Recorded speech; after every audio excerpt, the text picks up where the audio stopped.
Senhor presidente, senhoras e senhores senadores, imprensa aqui presente, amigos que nos acompanham pela TV Senado, que nos ouvem pela Rádio Senado, que nos acompanham pelas redes sociais. Senhor presidente, como disse, sábias palavras Vossa Excelência trouxe aqui para o debate. A escalada de violência, não só no Brasil, mas no mundo inteiro, infelizmente, às vezes, ela tem como pano de fundo as mais nobres, eu diria, atitudes humanas. Vem como pano de fundo a adoração a Deus, o Ser Supremo. Vem como pano de fundo a nobre segmento da política. E sabe-se lá por quê? Porque vazios o ser humano transcende do debate para a violência, para as vias de fato. E como Vossa Excelência mesmo citou aqui, até num simples divertimento, até no lazer, parece que o ser humano começa a regredir e voltar a querer, a ansiar pelas arenas onde cristãos eram soltos e feras as comiam, ou nas batalhas de gladiadores que se matavam com as espadas. Aliás, já chamam os nossos atletas do Vale Tudo, já que o senhor colocou aqui, de gladiadores. É um assunto muito interessante para se refletir. E não só nessa casa, para a sociedade como um todo, para a gente refletir como nós estamos nos portando diante de tamanha evolução. Hoje nós estamos, eu diria, no Olimpo, no Eldorado da tecnologia. Eu sou ainda da época, comecei a namorar senador Paim, e não sou tão antigo, mas eu ainda namorei por carta. Hoje em dia, você transmite foto em tempo real, você tuita aqui, do sul do país já... a tecnologia nos permite uma comunicação quase como se tivéssemos onipresença. Essa que é a verdade. E diante de um poder tão grande, nós ainda nos comportamos como, eu diria, quase como seres irracionais em determinados momentos. O senhor colocou muito bem aqui o debate político. Nós não podemos regredir, não podemos aceitar sob qualquer argumento de que voltemos à época em que os embates políticos, eles eventualmente terminavam em conflitos sangrentos entre famílias. Eu venho de uma região no Nordeste em que isso era muito comum, as rixas políticas, e às vezes famílias inteiras se destruíam, grupos políticos resolviam suas pendências ainda na base da lei do artigo 38, do artigo 44, né? Onde as pessoas... Só para dar um gancho para você, aqui dentro desse próprio Senado, correu bala aqui dentro e o senador matou o senador. E exatamente esse Exato. Uma história, um triste episódio da casa, né? Diante de tantos debates a se comemorar nessa casa, tivemos esse episódio. E nos nossos estados, cada estado brasileiro tem uma história de violência. Não podemos regredir, não podemos aceitar. E Vossa Excelência também citou eu diria quase que um câncer que está aí a nos corroer nas mídias sociais, nos próprios comentários da internet, que eu diria, não tem nada a ver com liberdade de expressão. Liberdade de expressão, ela tem que vir com o autor. E nós temos na história da humanidade vários homens que até se sacrificaram por ela. Jesus Cristo. No nosso caso aqui no Brasil, tivemos Tiradentes, homens que tinham suas ideias, colocaram a sua imagem e foram à luta de peito aberto, independente do que pensavam os seus oponentes, eles pagaram com a vida. Mas não se pode permitir que, e nós como sociedade temos que refletir isso, que 2 ou 3 comecem a insuflar sob o manto do anonimato e até insuflar, porque você incentivar o crime, isso está tipificado, isso é crime. E às vezes, atrás do nickname, que nem o senhor colocou aqui, as pessoas hostilizam grupos. Eu me lembro que pós a eleição agora, e eu estou falando isso aqui apartidariamente, porque fui da base daqueles que perderam as eleições, senador Paim. Mas não pude concordar de jeito nenhum com alguns grupos que, logo em seguida que terminou o pleito, e nem eu, nem o senador Aécio, que perdeu a eleição, com certeza, não comunga com uma coisa daquela. Algumas pessoas partiram quase que irracionalmente, culpando os nordestinos pela derrota numa eleição. Ora, os nordestinos, senador Paim, tal qual os paulistas ou tal qual os outros, o voto ele é muito, eu diria que cada grupo, cada segmento vota de acordo com seus interesses. Não vamos ser hipócritas, porque a roda do mundo, a engrenagem que move o mundo é o interesse. E não estou condenando, não, os interesses os mais diversos tipos de interesse. Quando um jovem atravessa rios, lagos, pontes, viaja quilômetros para ver a sua namorada, o seu interesse é o amor. É o amor pelaquela jovem, ele quer se encontrar, o seu interesse é que o faz se mover. Quando o Nordeste votou, eu diria que o Nordeste votou ali pensando tão economicamente quanto São Paulo. Se para São Paulo estava bom um certo grupo político, para o Nordeste era outro. E assim é o debate político. Mas algumas pessoas, atrás do anonimato, passaram a hostilizar, quase que numa semelhança ao que está acontecendo na Europa, onde se hostiliza os imigrantes e tal. Que, na verdade, nós tínhamos um cargo, nós só temos um cargo de presidente da República, e alguém ia ganhar. Torcemos e lutamos para que fosse o senador Aécio, e deu Dilma. E a vida segue, e a gente tem que pensar que é natural da disputa. Mas esse parênteses, senador, foi só para enriquecer o debate acerca de que precisamos evoluir. Precisamos evoluir.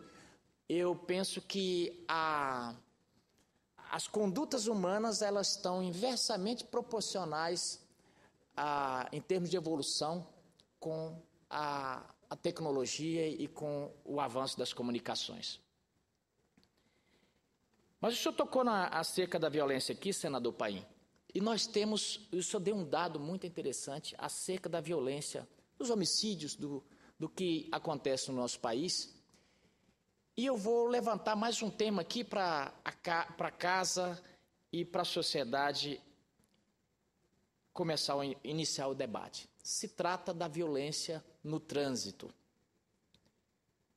Praticamente o mesmo número que Vossa Excelência colocou aqui, de pessoas que morrem assassinadas anualmente no país, é basicamente igual às que morrem pela violência no trânsito.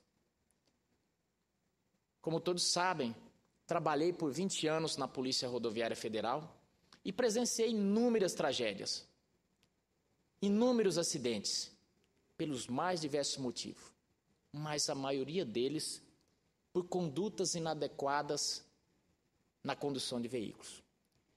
Veículos que se tornam armas e às vezes dão vazão aos vazios internos do ser humano, onde abusa da velocidade, onde se arrisca na adrenalina de uma ultrapassagem onde não se antevém que ali pode vir uma família, mesmo a sua. E eu presenciei, e não me orgulho disso, o final de muitas vidas. Que às vezes você olhava e falava, isso é de uma burrice relinchante. O desfecho, o que ocasionou aqueles acidentes.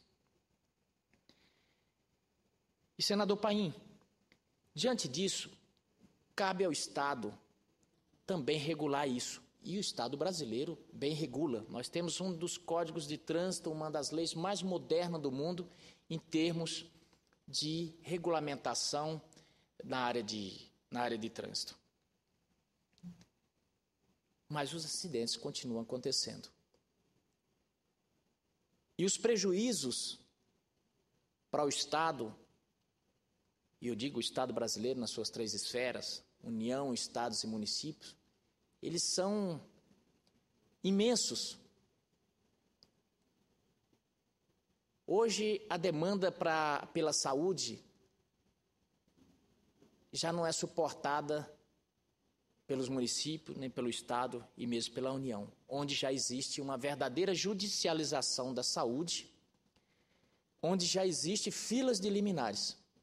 Mas como se isso não bastasse, com a demanda normal, senhor presidente, o que ocorre é que os acidentes de trânsito acabam, pela sua urgência, tomando a frente daquelas pessoas que já estão ali, muitos na fila da morte, esperando. Mas se chega alguém com um traumatismo crânioencefálico, como não vai ser atendido em primeiro lugar? E o Estado brasileiro precisa fazer com que esses índices diminuam, esses índices de violência no trânsito diminuam, senhor presidente. E por isso que aqui, essa semana, enviei um ofício, e estou fazendo o registro agora, para o Ministério do Planejamento, para que chamasse imediatamente 421 novos concursados que esperavam na fila aí para serem chamados. E não tanto pelo interesse, também por isso, mas não tanto pelo interesse só dos candidatos, mas mais pelo interesse da nação. Porque a Polícia Rodoviária Federal, senhor presidente, ela tem sofrido um sucateamento, em termos do seu efetivo, muito grande nos últimos anos. Só no meu estado, Mato Grosso, em que a malha rodoviária é bem menor do que em outros estados, recentemente, nos últimos 8 meses, já se fecharam 3 unidades. Isso é muito ruim, porque hoje eu diria que, na imensidão do Estado brasileiro, a Polícia Rodoviária Federal talvez seja o órgão que mais capilaridade tem. É o órgão que 2h30, 3 horas da manhã, 4 horas, não importa que horas que seja, se o cidadão está numa rodovia e ele precisa de algum auxílio do Estado, lá está o Estado brasileiro presente. É uma instituição que está do Oiapoque ao Chuí, onde tem uma rodovia federal, lá está um posto da Polícia Rodoviária Federal. Mas estão se acabando por falta de efetivo. E a fiscalização de trânsito é imprescindível, senhor presidente. É imprescindível e investir e colocar mais policiais na fiscalização do trânsito não é despesa, é investimento. E eu não estou falando nem da questão das multas, que existem muitas, mas eu estou falando porque onde tem uma viatura num ponto perigoso, onde tem um policial num ponto perigoso, acidentes são evitados e o país economiza também na saúde. Mas tem outro fator, senhor presidente, e aí vem ao encontro do que Vossa Excelência colocou aqui, que também é a questão da violência, questão da criminalidade. Nós temos um país como todos sabem, nós temos um país continental. O Brasil é de uma imensidão que só quem viaja por esse país tem a dimensão. Às vezes nós não imaginamos o quão grande é esse país. Eu, por exemplo, moro num estado que nós passamos agora pela campanha eleitoral e mesmo morando há 40 anos no estado, eu me admirei com as distâncias enormes. Isso estou falando só do estado de Mato Grosso. Mas, senhor presidente, essa imensidão nos traz algumas preocupações, porque também imensas são as nossas fronteiras, e notadamente abertas, infelizmente abertas, e nós precisamos nos preocupar com isso. Eu sempre tenho dito que São Paulo, Rio de Janeiro, Brasília, os grandes centros não produzem maconha, não plantam um pé de coca. Aqui não se produz isso, isso vem de fora. E passam pelas nossas fronteiras. E não sei por que, senhor presidente, resolveu-se fazer o combate disso no varejo, sendo que a lógica nos remete a pensar que o ideal seria você combater o narcotráfico no atacado, na entrada, mas estamos colocando todos os recursos, combatendo ela na petequinha, nos morros do Rio, nos bairros de São Paulo.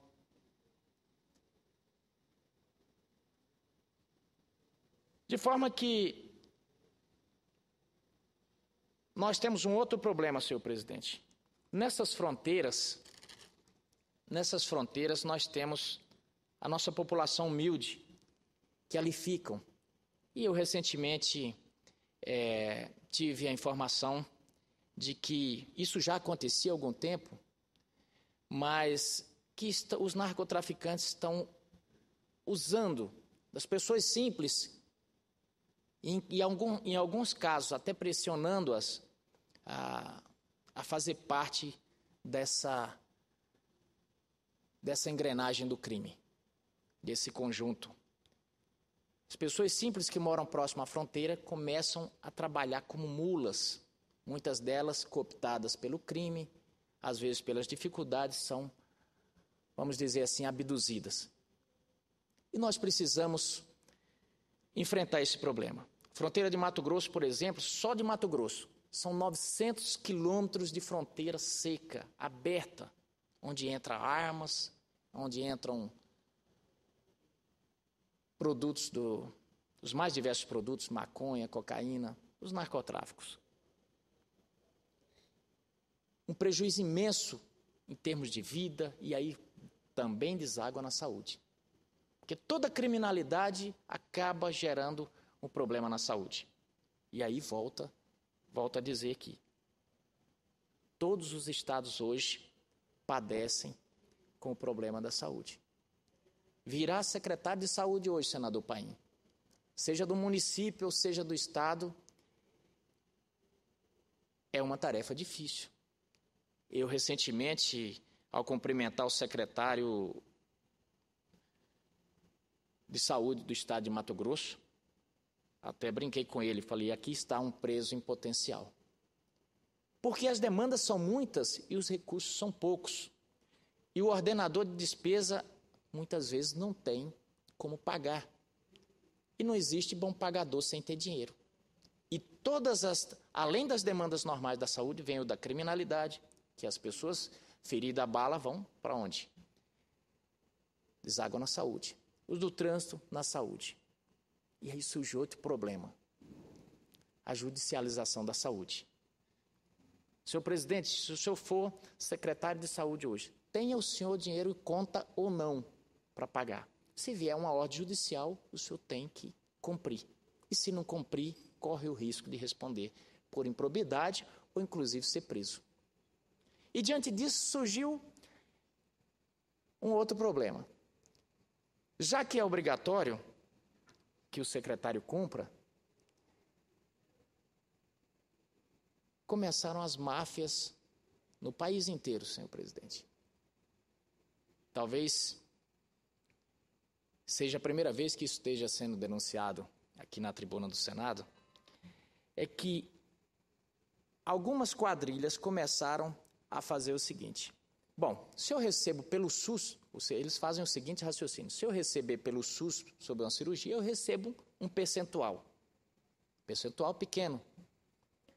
Mas se a família entrar com processo, se a família pedir para que seja atendido via judicial, o juiz vai pegar esse dinheiro, vai fazer 3 orçamentos, vai pedir que levem 3 orçamentos e vai mandar pegar esse dinheiro direto no cofre para que seja pago pelo procedimento.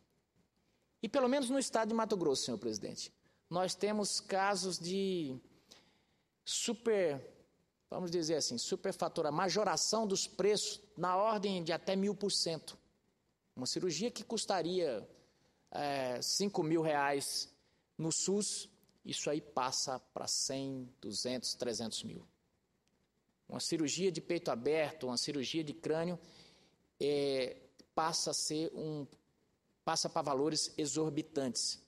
E tem surgido assim, a verdadeira, eu diria, máfia, não do judiciário, não do Ministério Público, que são vítimas também dessa ciranda. Mas isso está ocorrendo. Os municípios já não aguentam. E essa ciranda toda vem de quê? Tem como pano de fundo o quê? Boa parte é violência, tanto no trânsito quanto a violência própria da criminalidade que assola as nossas cidades. De forma, senhor presidente, que esse debate trazido aqui por Vossa Excelência, eu não ia nem me pronunciar hoje, mas eu achei muito oportuno falar aqui porque diz a respeito da nossa vida, diz a respeito de nós como seres humanos que vivemos num mundo tão moderno e de que forma nós estamos nos comportando. O que nós estamos deixando, qual o legado que nós estamos deixando para as futuras gerações. Como eu disse aqui, sob o pano de fundo de adorar qualquer que seja o ser superior, nos matamos. Sob o pano de fundo de termos a predileção por esse ou aquela vertente política, nos matamos. Tudo é motivo para nos matarmos, essa que é a questão. Com tantos recursos, com tantas facilidades que temos, parece que isso não está tornando o ser humano melhor. Então, esse debate é de altíssima importância, espero que possamos continuar, porque essa casa é a casa onde se trava os grandes temas do país, onde se trava os grandes debates, e é uma casa que tem muita ressonância. E falar sobre esse tema é importante, porque o preço que estamos pagando em vidas, ele já está insuportável. Muito obrigado, senhor presidente.